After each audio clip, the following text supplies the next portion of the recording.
안녕하세요. 혹시 말 들리는지 좀 써주실래요? 저 얼굴이 굉장히 무섭게 나오네요.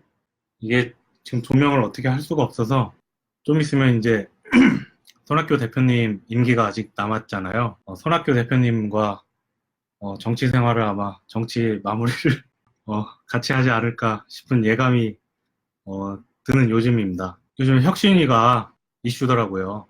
그 혁신위원님들께서 방송하시는 거 보고 저도 방송을 켰습니다. 네, 박정숙님 죄송합니다. 잘 못 삽니다, 지금. 지금 사실은 감기도 되게 심하게 걸렸는데, 동네 병원에서 좀 더 큰 병원 가보라고 했는데, 네, 이승현님, 안녕하세요. 감사합니다. 아, 영광이에요. 저한테 팬이 있다니. 큰 병원 가보라 그랬는데, 지금 또 하루 이틀 새 조금 감기가 잦아가지고, 집에서 그냥 있는데, 이게 낫지를 않네요. 그래서 병원을 가서 주사를 좀 맞아볼까 생각 중입니다. 제가 뭐 다른 재주가 뭐가 있겠습니까? 지금 또 혁신이가 참 젊은 혁신위원들께서 노력하시는 거 보고 특히 권성주 혁신위원님 참 단식이 가장 나쁜 게 이제 건강 해치는 거잖아요. 건강은 해치지 않았으면 좋겠습니다. 그리고 이제 다른 혁신위원 분들께서도 말씀하시려고 하시는 게 죄송합니다. 제가 감기 때문에 기침을 하고 침을 좀 삼켜도 이해를 해주세요. 그러니까 그분들이 그렇게 막 방송하시고 그렇게 하시는, 그러니까 어떤 내용인지는 제가 못 봤는데 그런 거를 봤을 때, 그러니까 주대한 위원장님께서 전 위원장님께서 이제 검은 세력들 말씀하셨는데 사실은 그 부분은 저도 조금 표현이 과하셨다라는 생각이 들고요. 아마 그 젊은 혁신위원들 그분들이 다들 개개인이 너무 훌륭하신 분들이라 제가 뭐 그분들을 평가하고 뭐하고 뭐 할 그런 저는 깜냥이 안 되는 사람이고요. 다만 이제 그분들이 분명한 거는 뭐 본인의 소신과 논리를 가지고 충분히 혁신위원회에 임했을 거고 바깥에서 보듯이 이렇게 계파 싸움에만 몰두해서 논의를 하지는 않았을 것 같아요. 그랬으면은 아마 혁신위 회의가 세 번도 진행을 안 했겠죠. 근데 마라톤 회의도 하고 했으니까 그런 것들을 봤을 때 충분히 진지하게 이 당의 진로에 대해서 논의를 하신 것 같고 이제는 그 방향에 대해서 확신을 가지고 주장을 하시는 것 같아서 사실은 더 마음이 아픕니다. 갑자기 또 훌륭하신 분들이 보시니까 또 부담이, 제가 원래 사람들 앞에서 말을 잘하는 건 아닌데 실망시켜드려서 죄송합니다. 근데 안철수 죽이는 손학규 편이라고 말씀하셨는데 저는 뭐 누가 누구를 죽이려고 생각하지는 않고요. 글쎄요. 다만 이제 본인이 나아갈 바운더리와 당의 미래와 그 안에서 보면은 정치인들은 항상 가장 자신한테 유리한 방향으로 움직이더라고요. 그래서 뭐 그렇게 봤을 때 뭐 손학규가 안철수를 죽이려고 했다라고 보는 것도 저는 그렇게 볼 수도 있다고 생각하고요. 그리고 또 반대쪽에서 얘기하듯이 다른 분들이 손학규를 죽이려고 한다라는 그런 주장들도 저는 충분히 타당하다고 생각합니다. 그리고 뭐 아까 제가 말씀드리려고 했던 부분이 이게 지금 고양이가 야 하지마. 네, 누가 누굴 죽이려고 했겠습니까? 디테일한 정보를 접하지 못한 이제 바깥에서 조금 감정이 격양된 상태에서 어떤 사태를 바라봤을 때 그렇게 생각할 수 있는 거예요. 그래서 다시 아까 하던 얘기로 돌아가자면은 충분히 혁신위원 분들께서 나름의 소신을 가지고 당이 가장 살아날 수 있겠다 하는 방향으로 제가 봤을 때는 각자 자신들의 의견을 낸 것 같아요. 그리고 그 의견을 낸 거에 교집합이 이제 지도부 교체론까지 나왔던 건데, 근데 그 부분에서 저는 조금은 이제 염려가 됐던 게 조금 현실로 벌어져서 되게 안타까웠던 게 뭐냐면은 사실은 그래요. 저는 혁신위원들이 개개별로 판단을 했다고 생각하지만은 사실 명단을 봤을 때도 뭐 누가 누구의 개표로 나눠지고 이런 거는 뭐 어쩔 수 없는 현실이잖아요. 그렇다면은 좀 더 논의 과정이나 아니면은 서로의 교집합이 지도부 교체로 모아졌을 때 그거를 관철시킬 방법에 대해서는 고민을 안 해보시지 않았나. 물론 이런 말씀 드리면은 그분들의 어떤 심기를 건드릴 수 있는 얘기지만은 누구나 혁신위원 명단을 보고 그렇게 생각하잖아요. 아, 뭐 손학규 쪽이 다수파는 아니구나. 그리고 다수파는 아니고 지금 손학규 사퇴론이 이렇게 불거졌고 가라앉았다가 다시 혁신위로 혁신위를 통해서 무언가를 개혁하려고 했을 때 어떤 안건이 나올 것인가 했을 때 손학규 사퇴론이 언젠가는 나오겠구나라고 저도 생각을 했고, 아마 그 혁신위원 명단을 본 사람들 대부분이 정치를 아는 사람들은 좀 생각을 했을 거예요. 재미가 없죠? 제 말이? 저도 재밌었으면 좋겠는데 죄송합니다. 재미가 없어서. 그게 혁신위 활동 기간이 8월 15일까지였잖아요.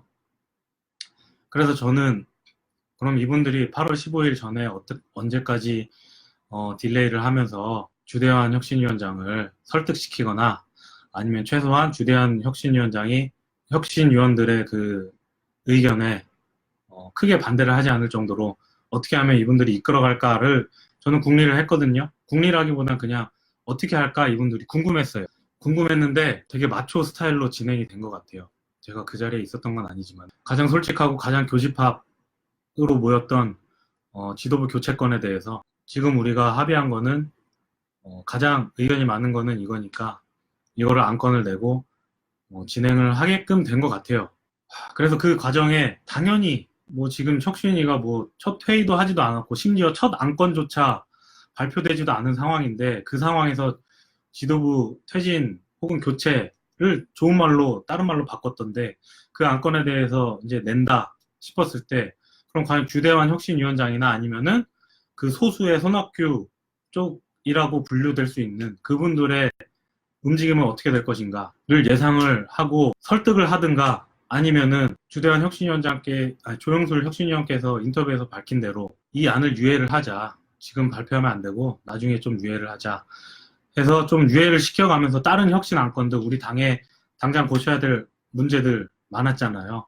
김수현 시의원께서도 페북에 쓰고 저도 나름대로 생각하는 게 있고 혁신위원들 분명히 개개인들마다 나름 생각하는 게 있을 건데 그런 것들 발표하면서 결국에 정말 중요한 거는 이것들이 실현이 되려면 지도부 교체가 꼭 필요하다라는 결론으로 귀결이 되던가 어떤 그런 모양새 짜는 거를 기대 아닌 기대를 저도 했고 했을 텐데 첫 번째 안건부터 혁신위원장 혹은 손학규 측에서 반발하는 안건부터 다수를 이유로 들고 나왔다? 글쎄요, 저는 이거는 다수결은 맞아요. 민주주의가 다수결은 맞는데 민주주의의 다수결 그 원칙에는 항상 있는 게 소통이잖아요. 소통. 근데 이게 밖에서 봤을 때도 충분히 소통이 됐나 하는 지금 상황인 거잖아요. 물론 지금 그 혁신위원분들께서 단식을 하고 그리고 주대한 혁신위원장께 말씀드리는 게 아니고 지금 원내대표실에서 단식을 하고 있잖아요. 원내대표실 앞에서. 그러니까 얘기의 대상이 혁신위원이 아니고 원내대표 혹은 다른 사람들인 거죠. 혹은 언론. 그런 것들의 제스처를 봤을 때 이것이 과연 소통을 염두에 두고 혁신 안건을 진행을 한 것인가라는 의문이 들 수밖에 없어요.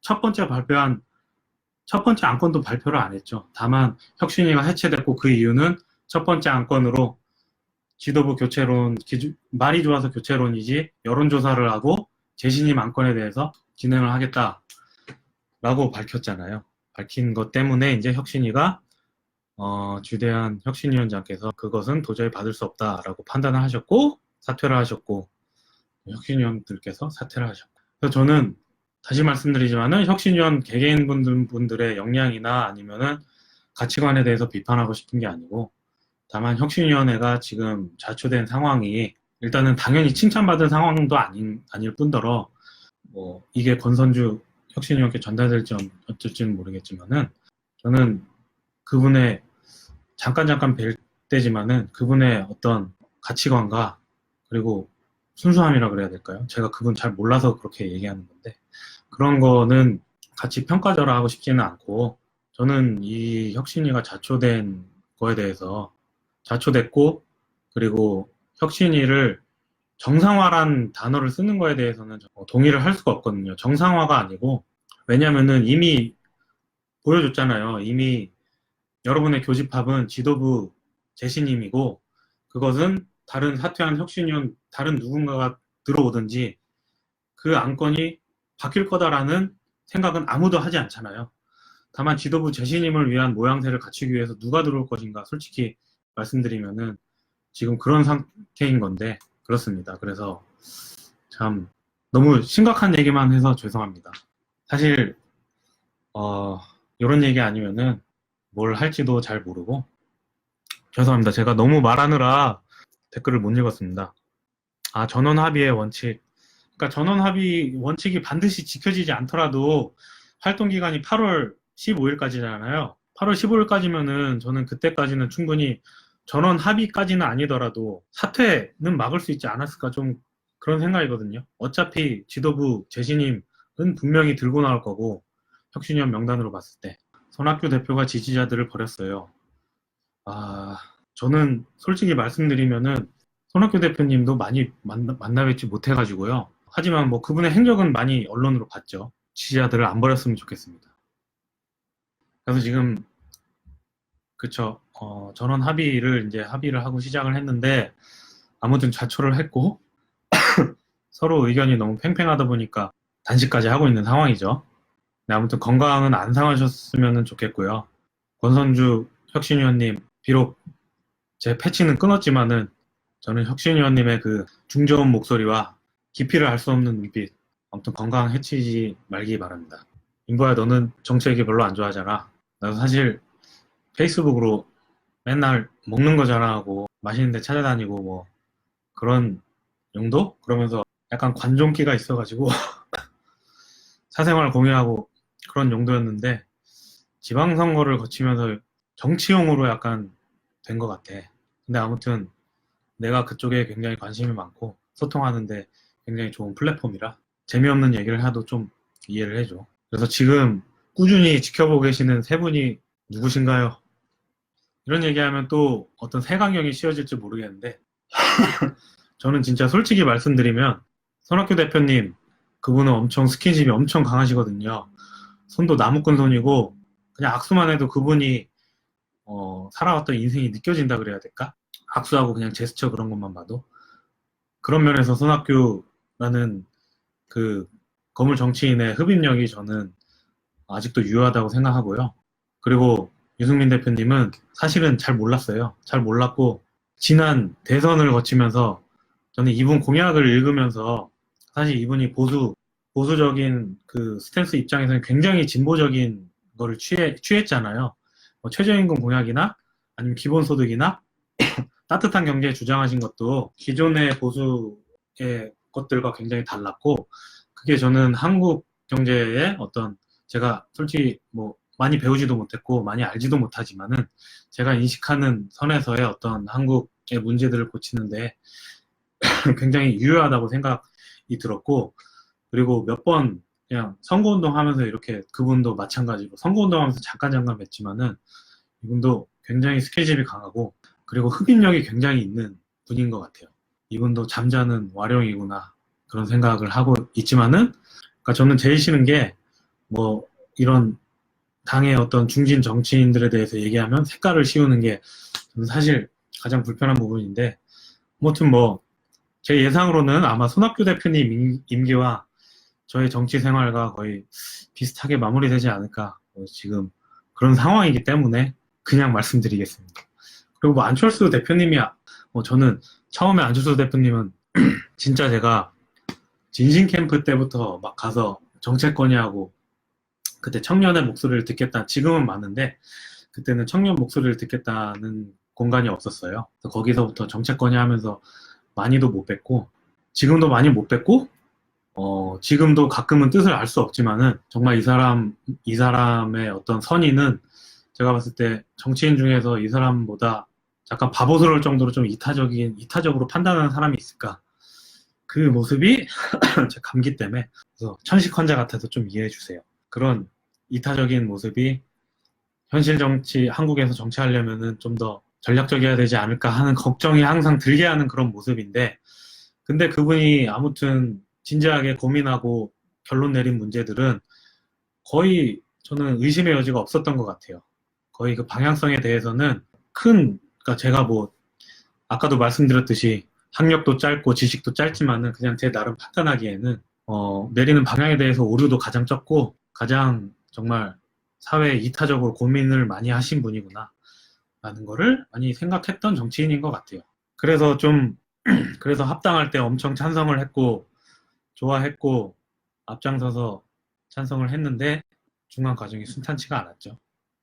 지금도 뭐 서로를 알아가는 과정이라고 얘기는 하고 싶은데 사실은 어느 정도의 이념적이나 아니면 그런 바운더리, 그러니까 이념은 솔직히 핑계일 뿐이고 사람이 만나는 한계가 있잖아요. 그 한계 안에서 항상 어떤 일이든 결정되기 마련인데 어떤 그런 한계를 서로 못 넓히는 느낌?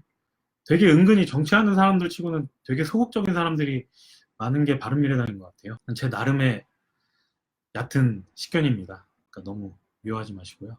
그런 바운더리들이 서로 융화가 안 되고 확인을 못 하다 보니까 지금까지 이런 일이 있고 지금 단식을 하시는 분들도 그렇고 그리고 혁신위를 깬 분들도 그렇고 정말 제가 그냥 누구 편들기 싫어서 나 누구 편들기 싫어서 정말 이제 상처 주지 마세요. 그렇게 해서 드리는 말씀이 아니고 정말 그 생각과 의도는 알겠는데 그게 저는 그런 것들이 현실에서 일어나지 않는 이유는 사전에 충분한 협의와 소통이 있었기 때문에 그런 사단이 벌어지기 전에 이렇게 야 됐어 야 한 번만 참아 야 이번엔 네가 양보해 이런 식으로 좀 조율이 되는 건데 그런 것들까지 되기에는 너무 평지풍파를 많이 겪으면서 조금 우리 당의 그 구성원들의 이 영역이 조금 생각보다 넓지 않았나 그런 생각입니다. 그래서 미천함에도 불구하고 제 라이브 들어와 주셔서 댓글 달아주신 분들 너무 감사드리고요. 물론 시청해 주시는 분들도 너무 감사드리고요. 아, 내일은 병원을 진짜 가봐야 되겠네요. 큰 병원 가보라 그랬으니까 큰 병원을 가야 될 것 같아요. 아까 전복을 먹으면서 사실 제가 막걸리를 좀 좋아하는데 막걸리를 일주일 넘게 못 먹었거든요. 그래서 막걸리는 암세포도 죽인다고 하잖아요. 그래서 조금 먹었는데 의사가 먹지 말라 그랬는데 먹지 말 걸 그랬습니다. 유승민 씨는 저렇게 호남에 대해 알레르기 반응을 일으키시면 안 됩니다라고 말씀. 그래요. 저는 어차피 정치 생명이 얼마 남지 않았으니까 말씀드리자면은 저는 뭐 그분에 대해 잘 모릅니다. 근데 그게 호남이라기보다는 제가 5분 전에 말씀드렸듯이 사람이 알고 지내고 서로 일을 도모하는데 한계가 있는데 물리적인 한계가 있는데 그 바운더리 안에서 어떤 호남이든 민평당이든 뭐든 새로운 어떤 게 들어왔을 때 당 안에서 당을 이끌고 가고 싶은 혹은 당에서 추구하고 싶은 가치관이 힘들어질까봐 그러는 것이 아닐까. 근데 이거는 유승민 대표님이든 아니면 손학규 대표님이든 안철수 대표님이든 뭐 정치하는 그냥 리더들의 고민인 것 같아요. 공통적인. 예, 오미선님 감사합니다. 항상 좋아요 눌러주시고 감사합니다. 제가 일단 건강부터 챙겨야 될 것 같습니다. 그래야지 이후를 최후의 불을 사르든 말든 할 것 같아요. 불을 살리지 않았으면 좋겠습니다. 사실 미움도 많이 받았고요. 제가 또 생활인인데 또 생활도 녹록치 않아서 열심히 일하면서 하기가 쉽지가 않죠. 그럼에도 불구하고 이렇게 들어와 주시고 댓글 남겨주셔서 너무 감사드리고요. 그렇습니다. 네, 김광일 국장님 건강하시죠? 죄송해요. 제가 먼저 찾아뵀어야 되는데 맨날 지나가면서도 못 찾아뵀네요. 하지만 맨날 열심히 구보하시는 거 제가 보고 있습니다. 항상 보시면은 얼굴도 이렇게 반들반들하시고 그래서 건강은 별로 걱정 안 합니다. 그래도 건강하세요. 아, 네, 그 굉장히 아마 그분도 예민한 문제일 테지만은 뭐 저도 예민한 문제라서 저는 이미 뭐 묻힌 상태고요. 근데 뭐 그거는 뭐 지도부에서 알아서 판단을 했겠죠. 저도 뭐 이준석 씨가 뭐 100% 나쁜 놈이라고 생각 안 해요.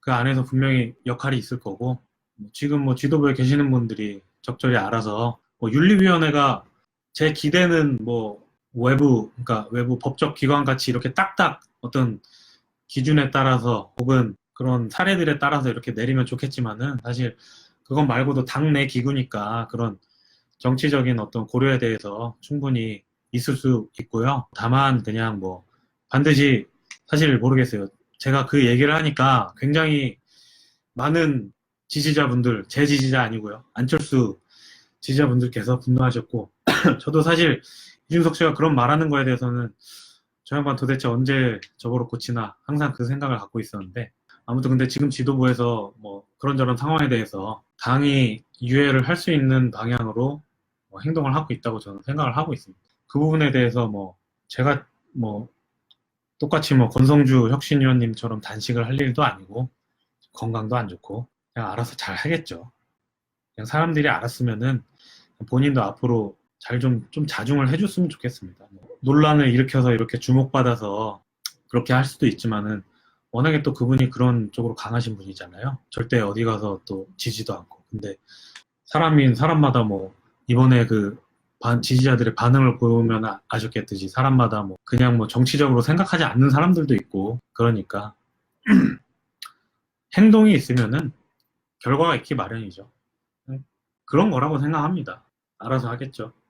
굉장히 고무적인 거는 제가 5분 만에 이거를 끌까봐 내심 걱정했는데 그래도 봐주시는 분들이 계셔서 너무 감사드리고요.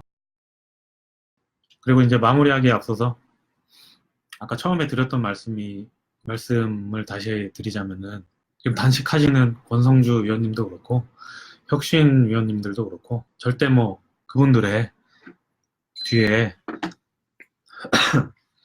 감기 걸렸는데 에어컨 켜고 있었어요. 그분들의 배후에 뭐 누가 있다거나 저는 그렇게 생각 안 하고 근데 다만 그 안건들을 진행하는 방식에 있어서 제가 짧게 말씀드리겠지만은 올바르지 않았다. 첫 번째 안건으로 그러니까 거의 첫 번째 안건이죠. 그게 첫 번째인지 세 번째인지도 모르겠지만 그런 거를 관철하려고 했었던 점 분명히 반대하거나 아니면 그 안건을 받아들일 수 없었던 게 어느 정도 예상됐으니까 충분히 대화를 통해서 뭐 8월 15일 이전까지는 뭐 모르겠어요. 이렇게 말하면 손학규 그 지도부의 교체론에 찬성하는 게 아니냐, 특히 그런 거 아니냐, 뭐 그렇게 비난하실 수도 있겠는데 아무튼 혁신이의 명단이 발표가 됐고 그 구성을 봤을 때 든 생각이 그겁니다. 분명히 지도부 재신임에 대해서 안건이 나오고 이거는 다수결로도 어떻게 조금 힘들 수 있겠구나 생각이 들었기 때문에 드리는 말씀인데 그랬으면 충분히 주대환 위원장님과 대화 혹은 주대환 위원장님께서 말씀하셨다면서요. 유예하면 안 되냐 이 안건을 다른 혁신 안건부터 내자. 뭐 그게 아니라면 근데 아무튼 제가 조영술 혁신위원회 그 발언으로 본 발언은 유예하면 안 되냐 라고까지 말씀하셨는데 그거를 굳이 혁신위원회에 첫 번째 발표 혹은 뭐 초안으로 올리려고 했던 게 뭐 여러분들은 뭐 뒷배경이 없을지언정 그거는 이런 말씀 드려서 죄송합니다만은 그거는 전혀 혁신위원회의 지금 구성과 아니면은 안건의 혁신위원회 위치에 대해서 고민이 좀 모자랐던 게 아니냐 혹은 너무 솔직했던 게 아니냐 대화를 위한 시간을 고려하지 않았던 게 아니냐 그런 생각밖에 저는 안 듭니다. 그래서 아무튼 권성주 위원님은 단식 그만두시는 게 제일 좋죠. 그게 건강도 지키고 그런 길이니까. 근데 아무튼 네 그렇습니다. 그래서 안타깝고 뭐 이제 계속 혁신위원 안건을 가지고도 계속 제가 봤을 때는 갈 것 같아요. 혁신위 안건을 올리냐 마냐 손학규는 폭군이다 아니다. 뭐 끝으로 입장 바꿔서 생각을 해보세요. 그 사람 좋아하든 싫든 입장 바꿔서 생각해보면은 지금 손학규 취임한 이후부터 4.3 제목으로 4월 4일부터죠. 4월 4일부터 사퇴하라고 압박을 넣고 지금 진짜 국민들한테 비친 당의 모습이 말 그대로 난장판인데 몇 달을 끌었습니까 지금.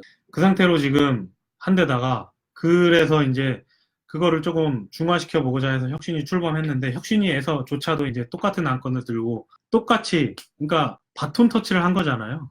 지도부 재신임에 대해서 공격수 교체를 한 걸로 보이거든요. 제 눈에는 그래요. 그렇게 했는데 그렇게 해놓고 10월 사퇴 약속 지켜라? 입장을 바꿔놓고 생각을 해보세요.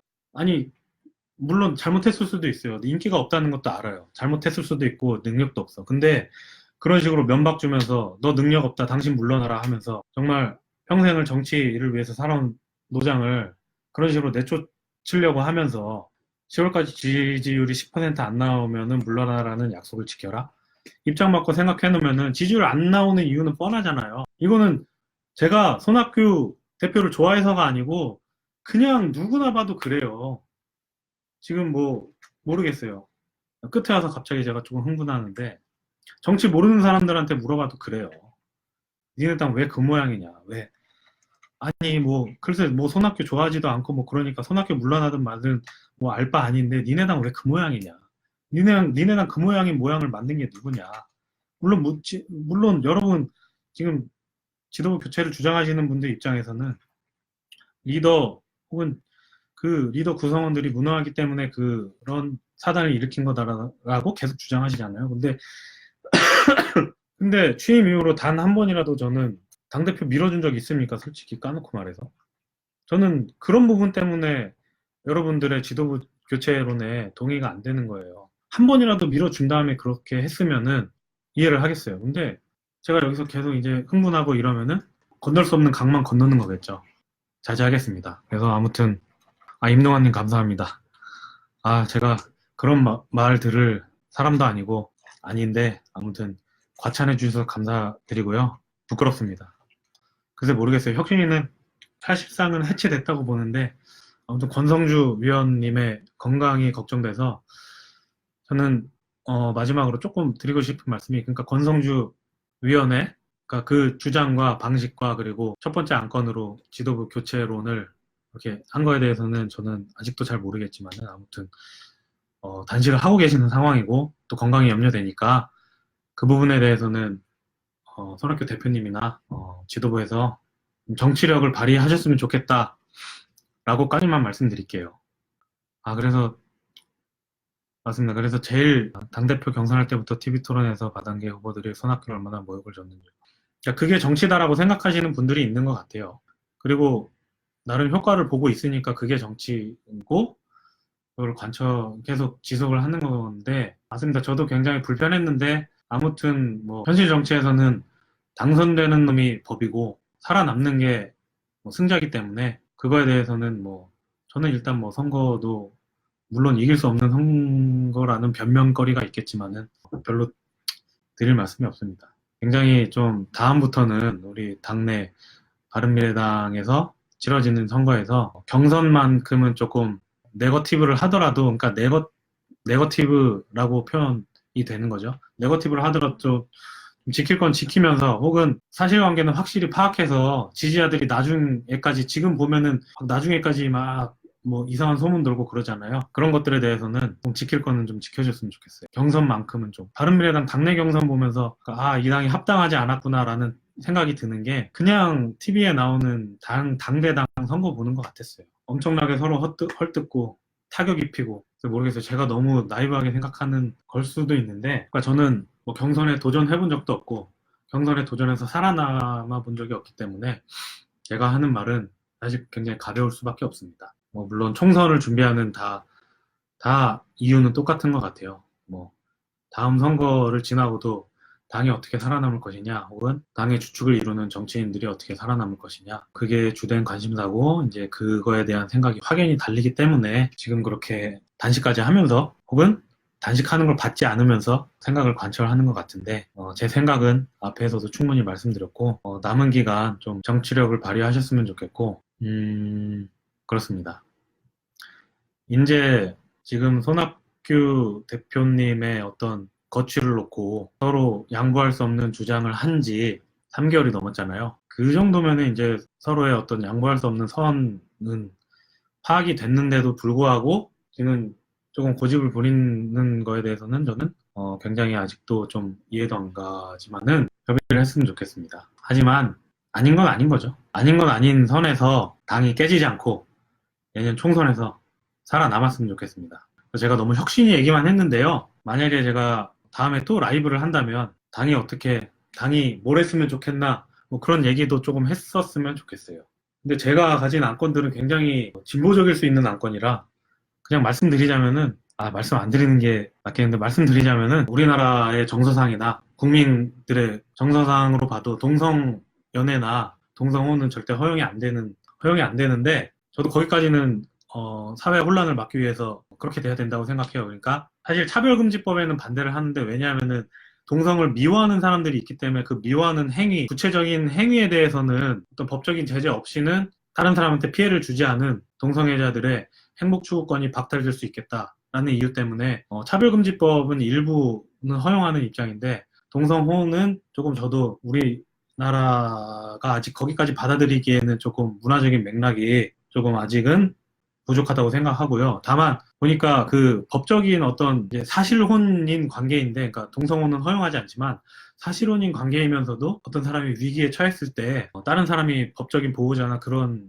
것들이 없다고 하더라고요. 저도 이거를 들어서 알았습니다. 그래서 그런 것들은 조금 인권적인 측면에서 보호해줄 필요가 있지 않나. 그러니까 젠더 바운더리죠, 이거는. 단순히 뭐 남성 우월도 아니고 여성 우월도 아니고 소외받는 사람에 대해서 소외받지 않게 해주는 그런 안건이나, 그리고 이제 지금 이제 문재인 정부 들었음에도 불구하고 문재인 정부가 굉장히 좌파 정부라고 지금 엄청나게 비난을 받고 있음에도 불구하고 고공농성은 끊이지 않고 있죠. 문재인 정부는 좌파 정부 아닙니다. 제가 봤을 때는. 좌파 정부가 아니고, 며칠 전에 청년 정치학교에서 전원택 선생님께서 말씀하시길 진보는 분열로 망해야 되는데 지금 문재인 정부는 부패로 망하고 있다고 말씀하셨는데 저는 굉장히 동의하는 부분이고요. 부패라기보다는 이념에 매몰되어 있는 게 아닌가. 이번에 일본 문제를 대처하는 방식에 있어서도 그렇고, 그 지지자와 그 선거를 준비하는 데 있어서 너무 선거 공학적으로 접근하는 게 아닌가. 모든 정당들이 다 선거 정당이긴 하지만은, 무슨 얘기를 하다 여기가 왔죠? 그러니까 좌파 정부 얘기했죠. 그러니까 문재인 정부 들었음에도 불구하고 굉장히 고공농성이나 막 이런 것들이 많은데, 또 지금 민노총이 지금 또 최저임금 가지고 들이받은 상황에서 이 얘기하면은 또 저는 좌파로 몰리겠죠. 하지만 민노총을 싹 제외하고 다른 지금 외국 자본에 의해서 이제 돌아가는 우리나라 회사 중에서 적자가 많은 회사가 있잖아요. 제가 어디라고 말씀드리지 않겠지만은 물류회사 있잖아요. 적자 지금 1조 넘었다는 회사. 제가 그 회사의 어떤 플렉스 간간히 시간 될 때 자차로 배송하는 거 있거든요. 그거 하면서도 제가 느낀 점인데, 이제 앞으로 거기서 일을 못 하겠네. 아직도 우리나라는 자영업자도 굉장히 힘들고, 그리고 자영업자보다 힘든 게 노사관계구나라는 생각이 들거든요. 물론 우리나라는 무역으로 먹고 사는 회사고 외국에 물건을 팔아야 되니까 기업의 생존 방식에 대해서 저는 충분히 긍정을 한다고 하면 되게 건방져 보이겠죠. 하지만 그런 입장을 우선 존중합니다. 우선 존중하는데, 아무튼 저는 경영자가 아니잖아요. 위에서 이렇게 하는 입장이 아니고 밑에서 일하는 입장에서 봤을 때 굉장히 기본적인 산업에 대한 아무런 생각 없이 그냥 진짜 그냥 뽑아먹으려고 하는 사람들이 중간에 너무 많은 것 같아요. 그런 것들은 다 법이 잘못됐다 그러기보다는 법도 별로 법은 제가 봤을 때 굉장히 잘 돼 있어요. 우리나라 노동법이나 노사관계법은 왜 잘 돼 있다고, 미묘한 부분이 많지만 잘 돼 있다고 말하는 이유는 지켜지지 않기 때문에.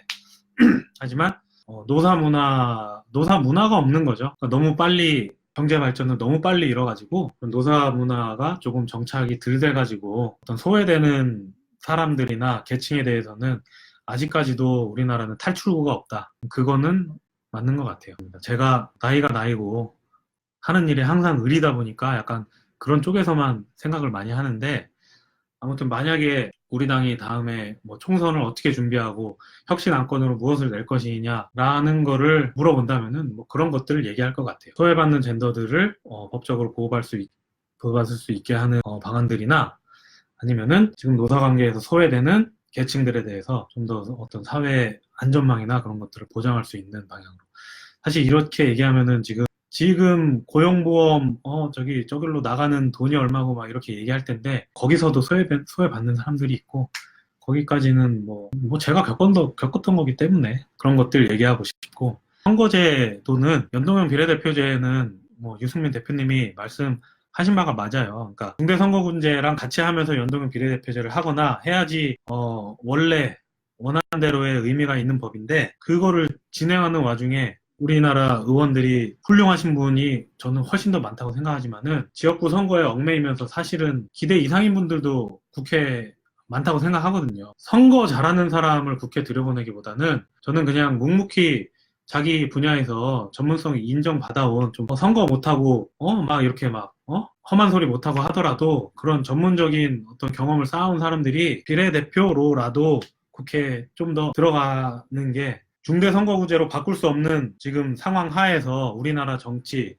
국회의 투표를 조금이라도 낮게 하는 방법이 아닌가 라는 데 의의를 두고, 연동형 비례대표제가 확대되는 데에 대해서, 연동형 비례대표제가 시행되는 데에 대해서 찬성을 합니다. 그래서 손학규 대표께서 단식하면서 아무튼 테이블을 만들었고, 또 지금 좌초 될지 말지 지금 또 걱정인데, 그래서 아무튼 연동형 비례대표제는 관철을 해서 꼭 비례대표는 국회의원 총 의석수가 저는 늘어났으면 좋겠는데 국민 반발이 심하다고 하니까 안 늘어나더라도 비례대표는 더 늘어났으면 좋겠고 비례대표를 끝나면은 이제 제가 지켜본 정당 생리 하에서는 지역구로 내보내는 게 뭐라 그래야 될까? 문화라고 해야 될까요? 약간 그렇게 돼 있는데 저는 비례대표로 열심히 활동하고 성과 낸 의원에 대해서는 비례대표 뭐 한 번이고 두 번이고 전 더 줬으면 좋겠다고 생각을 합니다. 왜냐하면 지역에서의 당선율과 비례대표로서 법안 위반율은 조금 별개의 문제라고 생각하기 때문에 그렇습니다. 그래서 다음 총선 과제는 연동형 비례대표제 그리고 혁신안으로 바른미래당 지도부 교체론이 아니고 우리들이 일상생활에서 겪었던 특히나 당원분들도 좋고요. 특히 지금 현역 정치인분들은 항상 그런 거 고민하고 계시잖아요. 평소 고민했던 방안들의 현실화 방안에 대해서 좀 더 그런 걸 논의하는 테이블이 있었으면 어땠을까. 그리고 이번 혁신위원회가 그런 테이블이 됐으면 좋겠다. 그래서 어, 당원들이든 누구든 이렇게 한번 설문도 받고 했으면 좋겠다라는 상상까지 했었는데 좌초돼서 굉장히 안타깝게 생각합니다. 청년정치학교 연사로 전원책 변호사, 네, 전원책 변호사님 오셨었습니다. 제가 아파가지고 한 몇 번 못 가다가 힘내서 갔더니 강의를 하고 계시더라고요. 지금 이번에 또 잠깐 홍보를 해드리자면은 사실 그 이준석 씨 뒤풀이 발언 때문에 청년정치학교를 욕하시는 분들이 많은데, 그거는 전혀 완전 별개의 일이고, 아마 전혀 그 청년정치학교 학생들도 생각지도 못했던 일이고, 그냥, 어떻게 해서 부르게 해서 왔는데, 누가 불렀는지도 몰라요.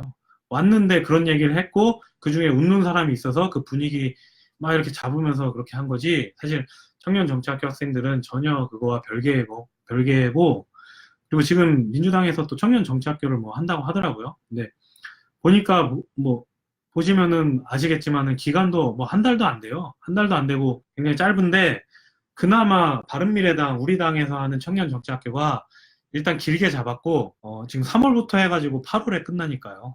길게 잡았고 이런저런 강의뿐만 아니고 정말 이런저런 시도들을 하고 있거든요. 이제 다다음 주에는 이제 역할 정해가지고 모의 국감도 할 생각이고, 물론 그게 이제 정말 현업에 계신 정치인분들이나 아니면은 약간은 기대했던 바와 다를 수는 있는데, 제가 봤을 때는 일단은 굉장히 저는 만족해요. 왜냐하면은 일단 물론 당하고 상관없이 그 지원자들을 받았는데, 당 상관없고 당적 상관없고 앞으로 뭐 이후에도 상관없이 그냥 뜻과 그런 거 그냥 면접만 보고 그 학생들을 모집한 걸로 알거든요.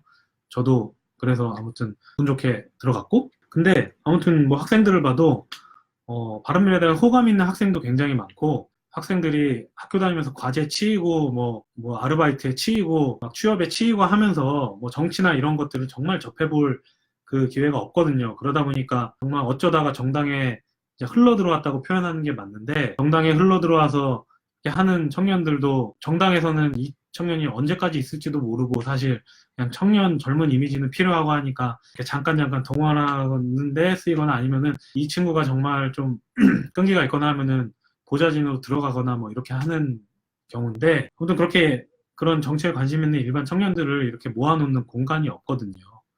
그런 청년들을 일단 모아놓은 공간이 있고, 그 청년들끼리 소통을 하고 각각의 생각은 다를지언정 뭐 이것 모의 국감도 해보고 아니면 세미나도 해보고 한다는 것 자체가 더 발전시켜 나갔으면 좋겠어요. 계속 유지가 됐으면 좋겠고. 그래서 아무튼 제가 뭐 최고위원회 회의를 보면서 한 80%는 감정에 섞여가지고 그 페이스북에 이준석 씨가 그런 말을 했다라고 이렇게 했는데, 사실 그 이후로 청년정치학교가 괜히 욕을 먹은 것 같아서 굉장히 속상했고, 내가 실수했구나라는 생각도 했고요. 그렇습니다. 아, 네, 동아님 인사 늦게 드려 죄송합니다. 이게 노트북이 저는 머리는 여기 있고 여기 있다 보니까 글씨가 빨리빨리 안 들어옵니다. 봐주셔서 감사하고요. 제가 아까 한 20분 전에 마무리 인사를 드렸는데 아직까지도 제가 떠들고 있네요. 아무튼 여러분 밤 늦었는데 좋은 밤 되시고요. 다들 당이 잘 되길 바라는 마음은 똑같은데 죄송해요. 감기 때문에. 당이 잘 되길 바라는 마음은 똑같은데 실행적인 면이나 아니면 표현 방법, 물러날 수 없는 한계선에 있어서 만나기 전에 서로의 소통이 부족했던 게 아닌가. 앞으로는 좀 더 행동을 하는 데 있어서 물밑 작업이 많은 바른미래당이 됐으면 좋겠습니다. 회의장에 나와서 서로 치고받기보다는. 네, 그래서 늦었는데 봐주셔서 감사하고요. 심각한 얘기해서 죄송하고요. 인상 막 보니까 되게 찌푸린 것 같네요. 추리해서 죄송하고요. 저는 지금도 지도부든 그렇고 혁신이든 그렇고 아니면 당 구성원들도 그렇고 당원분들께서 걱정하시는 만큼 전 치열하게 고민하고 있을 거라고 믿고 있고요. 그 끝이 저는 파국은 아니라고 생각합니다. 그렇기 때문에 지금 오늘 방송을 킨 거고 제가 기침을 하면서 이렇게 계속 얘기를 드린 거고. 아, 민트색 셔츠요? 그거 빨았어요. 그거 엊그제 입어가지고 빨고 저기 지금 널려 있습니다. 네, 감사합니다, 오미선님. 다음에 또 뵙겠습니다. 이렇게 너무 감사하게도 댓글 달아주시고 하셔서 제가 무슨 아프리카 VJ 된 것 같네요. 제가 아프리카를 많이 보지는 않았는데. 설아 씨도 제가 저번 주에는 기침이 있어서 뒤풀이 못 남았고 조만간 또 봅시다. 그때까지 건강관리 잘 하시고요. 근심거리 잘 풀리시길 바라겠습니다. 아무튼 봐주셔서 감사하고요. 또 인상 찡그리고 있었구나. 편안한 밤 되십시오. 안녕. 어떻게 끄지? 자, 이거 꺼야 되는데. 아, 여기 있구나. 진짜로 안녕.